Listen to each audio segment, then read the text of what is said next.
In our final visit to the gardens of the past, we're unearthing 5 more forgotten fruits. Number 1.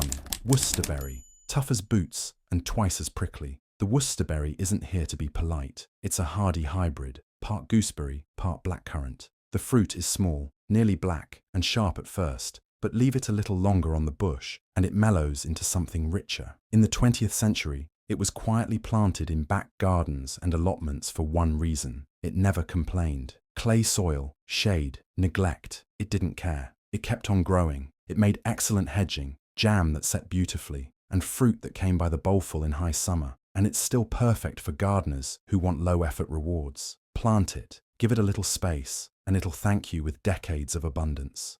Next, the cherry plum. Not quite a plum, not quite a cherry, but entirely its own thing. In spring, its blossom is some of the first to appear. White, star-like, humming with bees. These trees were once planted as hedgerow fillers and windbreaks, tough enough to stand on their own, but generous with fruit. In July and August, the branches hang with small tart fruits, yellow, red, or even purple-skinned. Some are sharp and perfect for jam or chutney. Others are sweet enough to eat right off the tree. Your grandparents might have walked past these trees without thinking twice, unless it was jam-making season. Then, nothing went to waste. A tree like this doesn't just feed you, it marks the seasons, year after year. Number 3.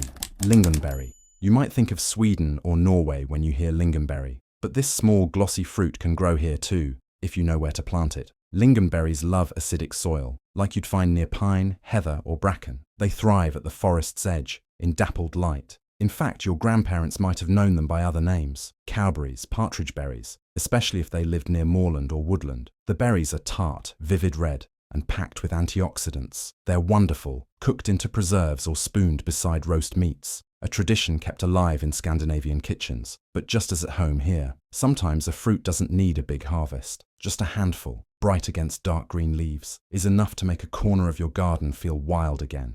Now for something a bit stranger, the strasberry. This was a Victorian gardener's experiment, a cross between a strawberry and a raspberry, though modern science says it's more likely a uniquely bred strawberry with raspberry-like traits. It's delicate, odd-looking. The berries are soft-skinned, almost lacy in texture, and perfumed, like a regular strawberry with a twist of rose. These were once prized by kitchen gardeners for their unusual flavour, but they were too fragile for shops. They don't last long once picked, so they vanished. But if you can find a plant today, and they are coming back, grow it near a path, somewhere you'll walk past often, because the moment they ripen, you'll want to eat them immediately, still warm from the sun, with no need for cream or sugar.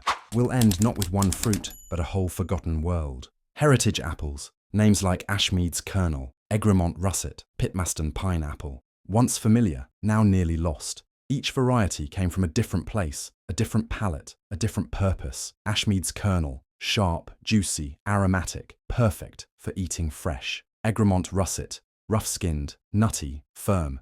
Pitmaston Pineapple, small, golden, and yes, with a strange hint of pineapple.